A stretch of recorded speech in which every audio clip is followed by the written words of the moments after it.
Welcome to our second Q&A video. We have a few questions to go through here today, actually a total of 8, and we keep getting them from you, and as long as you keep sending in questions, we're going to keep doing Q&A videos. So the first question today is, it's really not a question as much as a topic, and that we get a lot about dark-skinned dolls for our dark-skinned daughter. Sometimes it comes in the form of, why don't you buy dark-skinned dolls for your daughter? And it ranges all the way up to, how dare you only buy white dolls for your dark-skinned daughter? And why did you give her Anna and Elsa dolls on Christmas? Well, that's because she loves Frozen. Before we met her, we know she loved Frozen, so that, I mean, that's not like we indoctrinate. And we live in Disney. We live by Disney. It's not like we indoctrinated her into the white world of white Barbie dolls. But so we have no problem with buying her whatever she wants. We tend to be more of the parents that in that realm, in that topic, we like to let our child form their opinion out of what they see around them and make their own decisions about what dolls to buy. Back when we were in India, and she was surrounded by almost... The first toy store. The first toy store, in the first mall, on the first day. I don't know if we got footage of it. I don't think we have any footage of it because we were just enjoying being with her at the time. We presented her every color of doll imaginable. And mind you, she was in India, surrounded by almost all people of dark skin, dark tones. We were the only white people around, I promise you. And we kept trying to show her dark-skinned dolls, and please, like, look at this one. Because I'm like, where can you get these at home? Yeah, these are beautiful. Like, look at this one, look at this one. And they had ornate Indian dresses, because they were Barbies that are specific for that market that you can't just come here and go to the toy store and get. And she didn't want them. She wanted Anna, Elsa, and I think one other doll. I can't remember, but Barbie, I think. It was a lighter-skinned doll. So we watch Moana. We don't just watch Frozen. We watch Moana, who she is a Pacific Islander. We watch Elena of Avalor, who she is a Spaniard, right? She is Spanish, she's Spanish. Right? And then we watch Aladdin. Aladdin, that's Arabian. And if you really think about it, even though we tend to only look at skin color as a very, 0 or 1, black or white thing, think about it. Like Little Mermaid is Dutch. That's not American white. So sometimes we begin to, unfortunately, assume all white characters in all animated features are English, and that's just not the case. Right. So why don't we buy her those dolls and like give it to her? We think that we can do something better than that. And we are really blessed to go to a very multicultural church. We have white families, we have African American, we have island, so Bahama, what am I trying to say? Caribbean American, there's the word. We have Indian American, we have actually one couple we love, what we've told you about, Prem, a Caucasian girl married an Indian man, and they have mixed children. They're a beautiful family. So we have the blessing of being able to do something way better than simply buying your daughter dark-skinned dolls and hoping that makes her feel beautiful, which is what some people have suggested to us, and we're not saying that wouldn't help, but we have the blessing of going to a multicultural church where she actually gets to see firsthand people of multiple ethnicities loving each other, smiling at each other, and that is really powerful. It's super, super powerful. And they've welcomed her like any other kid. She's been welcomed right into the fold. So being able to go to a really diverse church and actually, instead of just seeing dolls that are different, seeing people who speak kindly to each other who are different, like that does way more than any dolls could.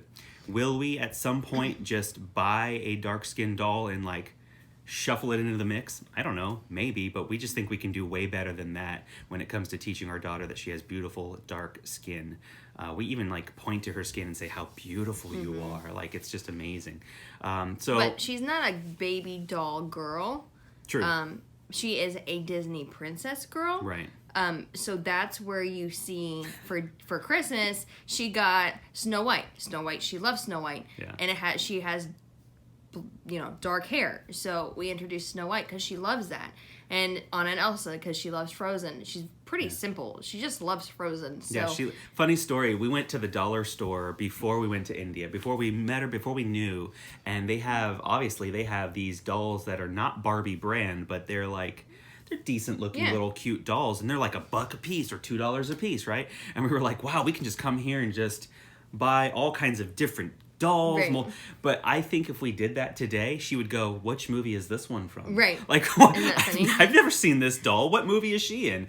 She tends to like want the dolls that are iconic from some show she watches or a movie she's seen or something like that. That's why she likes Minnie Mouse too. She likes Mickey and Minnie because she's seen them as part of a cartoon or she does watch Barbie something. shows where there's a diversity of skin like Netflix skin tones. Netflix has a ton of like Barbie Barbie brand and other non-Barbie brand kind of like princess shows.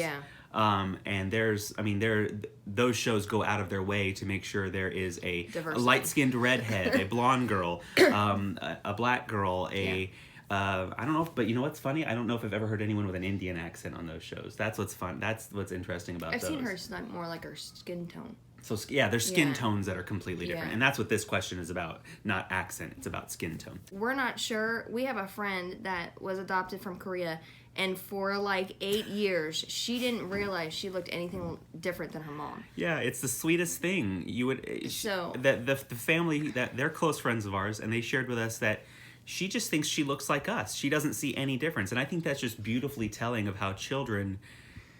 It's not always this way necessarily, but how children have that ability to see beyond things that we as adults see, unfortunately. And sometimes we as adults can really hone in on too much and pay way too much attention to. And I think that's probably a lot of the reason there are problems in this world is because adults are paying too much attention to things that kids don't care about. Kids just want to cross cultural lines and have friends and be loved and love others. And so she's a really sweet girl. As she comes into her teen years, maybe this will become more of a subject that we actually need to go out of our way to talk to her about. But right now, she doesn't see it. She wants what she wants. We're not going to try and push her to say, you need to play with this Barbie and like it. It's just, it doesn't seem like that's the right thing to do either. So in the meantime, having a multicultural church where we can show her what it looks like to love people across multiple lines of difference is a really beautiful thing. So that's question one. Like I said, it wasn't a question. It was more of a topic I think you all wanted to hear us talk about. Number two, where is Olivia? And some of you... Dun, dun, dun! Dun, dun, dun! Well, two, ready? Where's Olivia? Dun, dun, dun! Like, some of you are like... Who's Olivia? But some of you are like, yes, this is the question we wanted to know. Because some of you have gone back years ago into the past of our YouTube channel and have looked at our videos and said, where is this other girl you were going to adopt? Because the truth is we were planning to adopt 2 girls from India. And the reason that is because we were, on the form we checked off that we were willing to adopt siblings. And we were not matched with sibling girls. Obviously, we were matched with one girl, and when we saw her face, we couldn't say no. We loved her instantly and said, this is our daughter. We just knew. So we had that confidence moving into it that it's not for us to wait longer so we can adopt 2. And we had waited over a year for a referral. And at that point in the process, when we got our match, we had been in the overall adoption process for 2.5 years. Who wants to wait another 6 months, honestly? So there's the practical side of it, but then there was, like, when I saw her photo, I was actually outside of the house that day working, and I called Melanie. I said, I think we should do it. And Melanie was like, whoa, you do? I think she was, like, a little shocked that I said yes. Also, Cadence was not our original category. I mean, we originally we wanted a baby, basically. So it was just totally different, but it was right. When we saw her, it was just right. So Cadence and Olivia were the names that we, in faith, picked for our daughters, thinking they would very likely be 3 and 1, 2 and 0, that they would be sibling little girls who were so young that they wouldn't even remember if they had a birth name. And by the way, many children in orphanages in India don't have a birth name. They are assigned one. So that's just the fact of the matter often. If they're assigned one, if their birth name or their given name isn't known. So where is Olivia? That's the answer, that we were assigned, we were matched with 1 girl, not 2. And that leaves one gaping hole that is probably the question we get the most. Oh, yeah. Are we going to adopt again? And some of you have been asking us on our live stream. Some of you have been asking every chance you get, emailing us, commenting. So Melanie's going to tackle this doozy. So, are we going to adopt again? This is where we're at right now. We are praying. We went into India with 2 in mind. That wasn't able to happen. So we still have what we feel is a missing part of us. But I'm not sure that we're going to jump right in right now. Right. We're still enjoying Katie and trying to figure her out and embrace her and make sure that she's comfortable before introducing, hey, you might have a sister. Yeah, how would you feel about having a sister? And she just came home. It's like, we need time. Every adoption needs time for attachment before you go say, well, what's next? Yeah. And I love the words you used. We spent all that time creating room in our hearts for 2 girls. So just think of these 2 little holes that, like, there's this place in our hearts that is meant for these 2 girls, and we fill one of them, but we made this room, this little place for this child to be loved in our heart, this additional girl, and it's like, well, what do we do with that? And that's the big question. Yeah, is that going to go away, or are we going to pursue another adoption? Or we've had people ask, so are you going to get pregnant again? So people do that. I remember every time we had a child. Are you gonna try for a girl? Yeah, we have a girl. So, so I think that's probably where we're at. We're praying. We're asking the Lord to lead us, and just seeing what doors will open, in His timing. But we do know one thing. Okay, we've been asked, can you adopt from India again? This is a long and just ridiculously long story, but I'll try to shorten this up. The answer is no. They halfway through our waiting, they changed laws, and so basically what happened was we were grandfathered in, but if we weren't, we wouldn't have been able to even adopt Katie. Right. So we were grandfathered in, and so part of the reason why we think hindsight is that we waited so long for a referral is because India was never going to match us with 2 girls because our family was too large. At some point, they changed their law to be where the maximum size of your family, including your adopted child, can only be 4. And here we had 3, and we were trying to go to 5. Well, that was too much. Right. That was too much. And they were basically, even though they never came out and told us, they never emailed us and told us explicitly why they would not match us with 2 girls. We believe it's because that new law took effect mid-process, and they had to basically, like Melanie said, grandfather us in by allowing us to continue adopting, but they would only match us with 1. Now going back, if you start the process, your family size can be 3 with that adopted child. So we clearly don't meet that requirement. It could be 4 with the adopted child. I think they changed it again. So regardless of which one it is, we are too big of a family. Yeah. India at this point won't accept families of our size to continue adopting. We wish that was different. Every country has their own requirements, their own rules of what they will and won't allow when it comes to allowing foreigners to come in and adopt children. But regardless if we adopt again, I know a lot of our viewers wanted to know, will you adopt from Calcutta again? Would you consider adopting from Mumbai, Hyderabad, Delhi? Would you adopt from a rural area? Well, the fact of the matter is 1/7 of the world's population is now not accessible to us through adoption. Like all of India is now off limits to us. Which is sad. It is sad in its own way. Even if we never adopted again, that fact is sad to us because we like big families. We hang out with big families. We know many big, healthy families, and it's a blessing. We always meet people who are like, I had 11 siblings, and it was nuts. It was crazy, but I wouldn't trade it for the world because we had a wonderful family, and we all loved each other, and it was... And we're not saying we're having 11 children, please. Oh, yeah. That was not me saying that at all. No. But I'm like, my grandfather was one of 9, one of 10 or something like that. So, and I don't think anyone would trade all that camaraderie for anything. So that's that. So question 5. Ooh, this one is maybe the second question, the second most often asked question, and it's, why did you change her name? Some of you are real sleuths. You're real like, mystery solvers because you realized Cadence isn't an Indian name. Good job.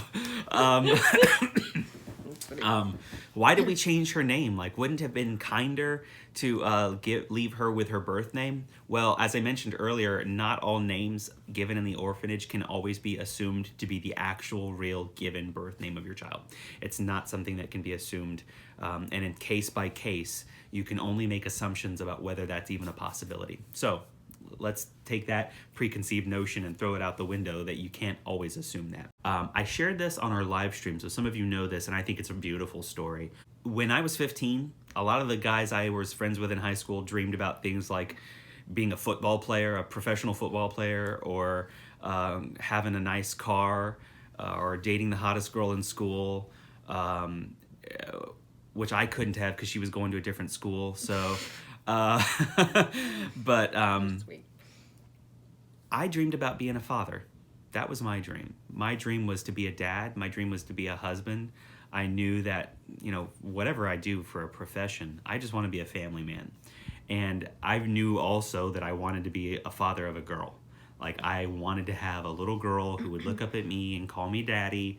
I couldn't yet hear her saying it with an accent, but I knew I wanted to have a little daddy's girl that I would take on dates and show her what it's like to have a man love you, so that one day if God would lead her into a marriage of her own, she would be a well-adjusted, well-loved, self-respecting woman with a good self-image because she had a daddy who loved her and raised her right. And those are pretty mature things for a 15-year-old to think, but that was my dream. And even back then, 15 or 16 years old, I loved the name Cadence. I loved the name Cadence, and it stuck around all the way into my marriage with my future wife.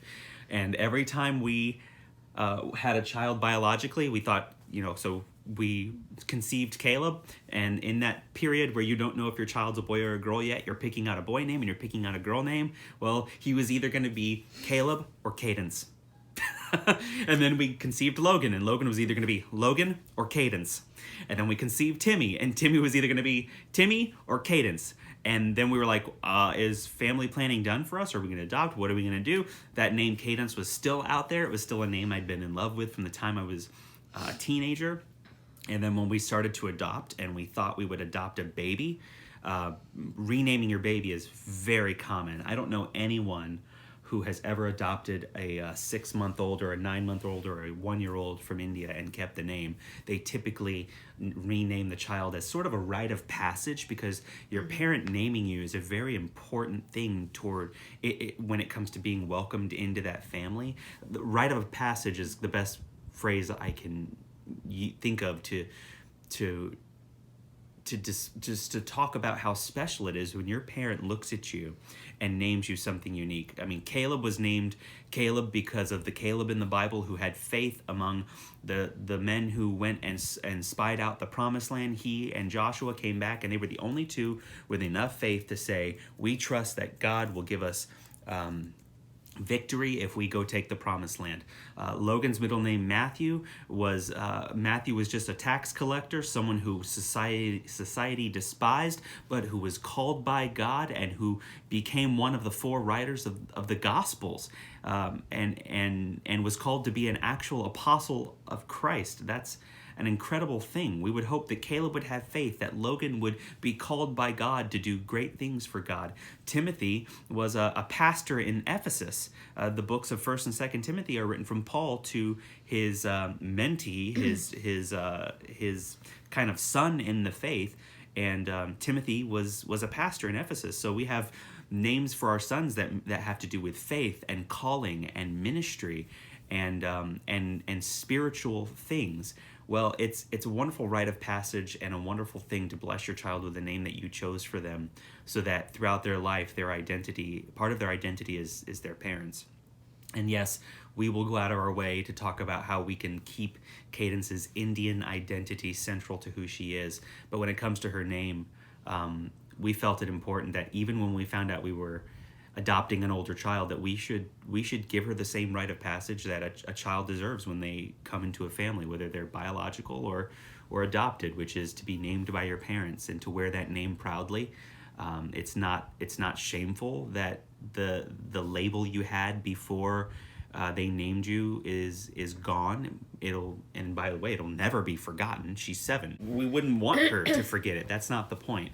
So yeah, that's the story of how where the name came from, of why we legally changed her name. We can never change her heart. We can never change her personality, and we wouldn't want to.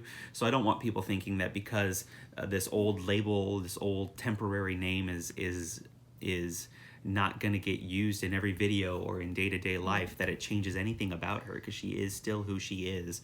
And there are a million things we can do to preserve her Indian heritage in her life. I talked about the meaning of our son's name. Well, many of you have asked, why did you name her Cadence? Someone actually asked, do you have military affiliation?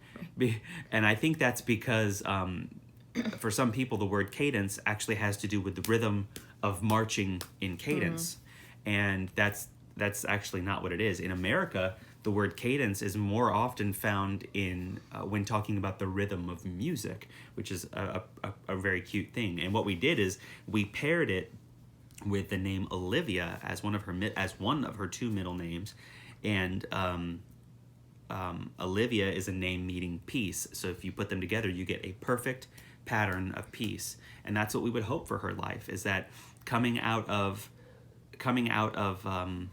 the first 6 years of her life being very bumpy, that God would bless her in a way that allows her to find peace, and a long-lasting, consistent, rhythmic peace. I mean, that's all we could really hope for her, is health and peace and prosperity moving forward in her life. And then to boot, we also did another special thing, which you can't do if you don't name your child. We gave her a name that is a family name. She has 2 middle names. Her other name is the same name as my mother. We gave her my own mother's name, and because we didn't know any better way to tell a child, you are our real child. You are not a second-rate child. You are not any less our child because you are adopted rather than biological. We didn't feel there was any better way to do that than to give her a name that was a family name, a very treasured name. And most of you know my mother passed away many years ago, so it was very emotional to name her after my mother in a way. And so the whole thing with the name change, we sleep very easily at night about it, because so much prayer and thought went into it. She has a beautiful name because of all that's tied into it, all the history, all the family, all the meaning, and we love it. So I hope that thoroughly answers that question.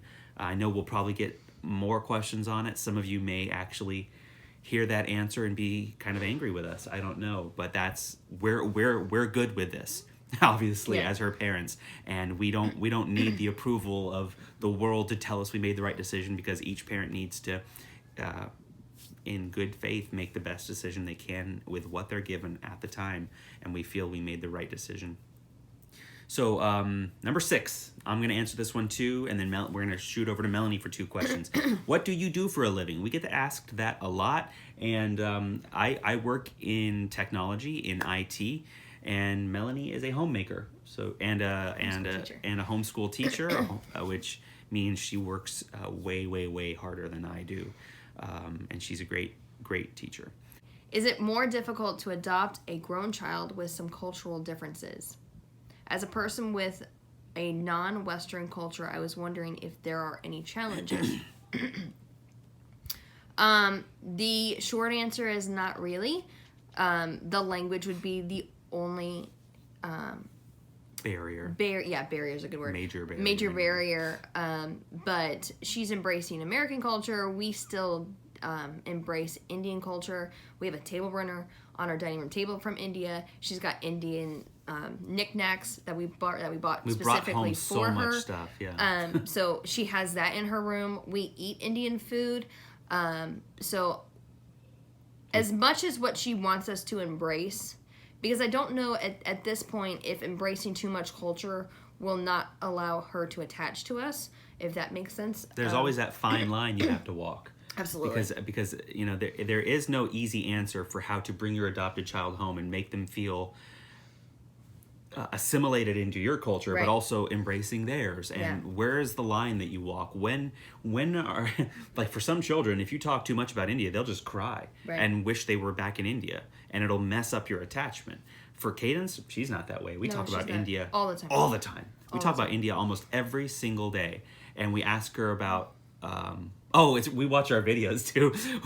I'll just sometimes randomly pull up our YouTube channel, pull up a random video from the 2 weeks we were in India, and just show it to her, and she always smiles and good memories, you know, and So we're embracing her culture, and she's embracing ours as much as possible. But no, not many cultural differences that we see. Besides, there is one that I guess in India. The culture is not to address people of authority. So we can't, like, she's still very timid around us, trying to talk to her. Because I think that she's still carrying that, you know, I'm not supposed to talk freely to adults unless I've been asked to. So and there's also an aspect of it we should mention, and this is personal, right? So we're going out on a limb and sharing this with you all. You know, if you put yourself in the mindset of an adopted child, there could be emotions she's dealing with of wanting to please your new adoptive parents, because many children who live in the orphanage, especially older children, with every day that passes without you being adopted, you begin to worry that adoption will never come. And part of your life when you get adopted can begin to revolve around just wanting to please the people who adopted you, because you were so worried for long that you wouldn't get adopted. You're so eager to please that if you know you disappointed them, or you know you did something wrong, or you know you told a lie, or you hit your brother, not saying that's ever happened, you begin to say, oh, did I mess it up? Did I disappoint the two people who adopted me? And, you know, we're still bonding, and we want her to get to the point that she trusts that nothing could ever take her away from us, because that's the truth. Nothing could. But that doesn't mean in her mind she assumes that. Over time, she'll begin to trust that fact. But here, while we're still bonding and assimilating her into the family, and she's still attaching, she could have those insecurities. And therefore, whenever she gets the slightest whiff that she's done something wrong, or maybe she hasn't done anything wrong, but she's maybe beating herself up internally, or thinking to herself, you know, I could have done that better. That wasn't nice of me. I shouldn't have said that to my brother. She can be harder on herself than anyone around her is being. Yeah, and then she gets quiet, and that's sometimes why you see her maybe be quiet when we'll ask her a question. Sometimes she may assume that she's done something wrong, and that's why we're questioning her. When we're really just saying, are you hungry? Are you satisfied? Are you happy? And she'll go, wait, what's wrong? And that's all language barrier. That has nothing to do with culture. That's the language of her trying to understand. And I would say that the first month was pretty much that way.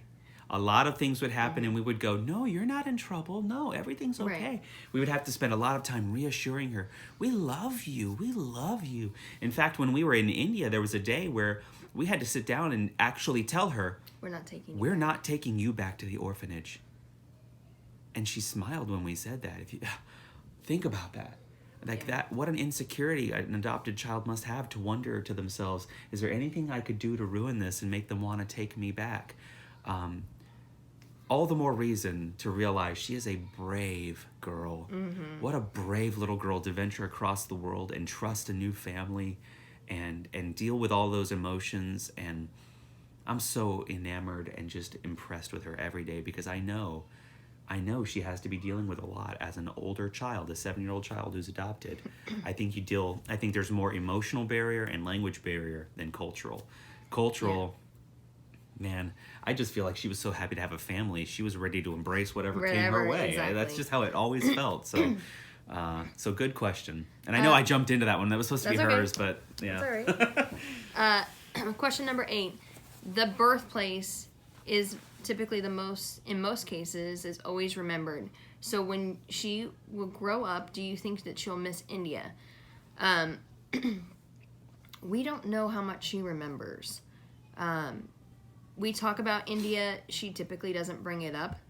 We are the ones that have to initiate conversations about India and about the orphanage and about her life before the orphanage. What is happening is that because she was at the orphanage for so long and she was surrounded by other kids, she's blending in her stories. So I'm not sure if we'll ever know the true story. The only reason why we know that she's blending in stories is because she had said a story, and so we had asked the director of the orphanage, can you tell me if this is true? And she said it wasn't. So what I'm thinking is that Katie is blending in stories, filling in pieces with other kids' stories in the last 2.5 years while she was to make sense of her own trauma. Absolutely. Yeah. So she has, when we say she has very little memories, she has very little memories. She can't tell us a whole lot before the orphanage, and for her sake, we won't disclose what we know. Just know that it's very broken. It's very pieced together, and we're trying to figure out, the more we talk to her, does these stories align? Do they continue to be the same story? Yeah, the facts that are consistent, that never change. Right. You know, are the things that are solid in her memory. Absolutely. They're not hazy. Right. So it's a lot like the movie Lion. I mean, if you watch Lion is a fantastic movie. It really is. If you haven't seen Lion, you need to watch Lion. Many of you have. We had someone comment the other day and say, did you see it? Yes. Someone said, I watched Lion and I'm going to adopt. I've made the decision. I'm going to do it. Like, this movie is fantastic. And the little boy, he left India when he was 4 or 5. I think 5. And well, he was lost when he was 5, I think. Okay. And interestingly, the lady who started Saru's orphanage also started the orphanage that Cadence lived in. There's many similarities, and it was obviously in the same city too. Yeah. There's actually a lot of similarities between Cadence's walk and Saru's walk. But Saru couldn't pronounce his name right, so that's why part of the reason why his family couldn't find him. Well, not his name, his city. Remember? His city and his name. And his name? And his name. Oh my goodness. So there you go. His name. So I forgot about that. Yeah, so they had put a missing child report out for 3 months. Mind you, I don't know. I just don't know. Katie was not able to tell them a whole lot of anything. The missing child report basically says what she was wearing, and that's about it. And where she was found. Absolutely, that was it. So the only thing that we know that is a concrete memory of hers is a friend from the orphanage, and that's all that she basically remembers of the last basically 3 years. And that was only 2 months ago that she knew that friend. So we're not talking about long-term memories. Right. So children who go through trauma, sometimes it's the simple fact that they suppress things. Sometimes it's that they are young and they go through so much. It's hard to remember all those memories that are not fun to remember. Right. I mean, you would want to suppress or just not think about them. Sometimes it's not even, by definition, suppression as much as your life has moved on to bigger and better and happy things, and you just don't spend time thinking about those memories anymore because you have a dog and 3 brothers and a mommy and daddy, and our life is very active and too. Our life is active and busy, as you know. So but still, even in Lion, Saru, when he was older, he wanted to visit India. Something was calling from within him, and if you watch, I won't spoil the movie, he has his own reasons for wanting to go back. Watch the movie. I will not tell you why he goes back. But he has his reasons. She could have hers. We also know families who, when their child grew up, the child just didn't have that desire. Right. Because that child had just so thoroughly embraced the new family that the desire just never came about. And that's just, it's not a bad thing either. That's just that child's life, and as that child grew up, that's that person's opinion, and they're entitled to it. I had talked to, a couple months ago, I had talked to a friend who was adopted from India, actually Calcutta, and I had asked her, she's a teenager now, she's probably 16, 17 years old, and I had asked her, do you have a desire to go back to India? And she said no. That she likes it here. She, at some point, maybe when she's older, she would consider it. But right now, she has no desire to do that. So we're okay if she wants to go back and see things, or if she doesn't want to go back, we're okay with either of those. We're okay if she wants to be like Saru and dig into her history, and we're okay with that too. Yeah, if she in a year or two from now said, "Could we travel to India?"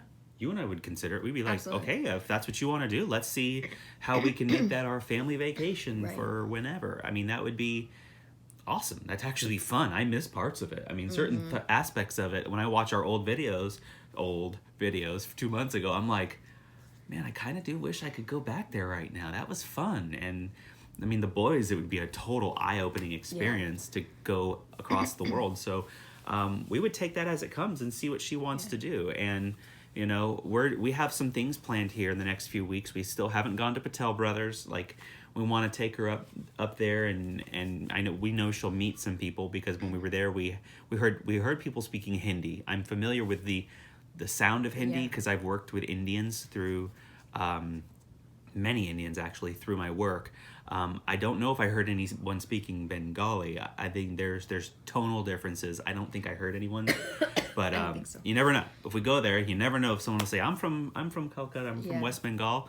I speak Bengali," and they'll just start talking to her. That'll be really special. We'll video it, but we won't know what's happening until he explains it or she explains it. But anyways, as for the question about birthplace, I mean. There's a chance she could miss it, and if she wanted to travel back there, we would take it as it comes, and we would consider going. And I think we'd probably be excited to figure out how we could go there. So I hope that answers some questions that you've had. This has been a very thorough Q&A session. That's 8 questions that we got down, and those are 8 very common questions that we get. We already have our list of questions over here for episode 3, which will be next week. So we hope you enjoyed this video. We hope you enjoyed continuing to get to know our family, what makes us tick, how we think. We maybe do things different than you would. We make decisions that are maybe different than you. But what we found is that our viewers, even, many of you just don't even focus on what's different between you and us, and just try and embrace what we're trying to do, the lifestyle we're trying to live, and the way we're trying to teach her love and good values and assimilate her into our family. So we appreciate all you watching. We hope you'll like this video. Please help us out by sharing it. Leave a comment in the comment section down below. If you haven't, hit the subscribe button and hit the little notification bell icon so you'll get an email every time a new video comes out. We'll see you next week for the next Q&A, and have a great day. Bye. Announcing the new 2 in a Zoo gift shop. We heard your request, and now we have merch available for purchase. Check out the link in the description and be sure to grab your favorite 2 in a Zoo merchandise today. When you receive your item, we'd love to see you wearing it, using it, drinking out of it, or just enjoying it. So be sure to send us a picture of you and your favorite items to Mike and Mel at 2inazoo.com. Thanks for the support and happy shopping.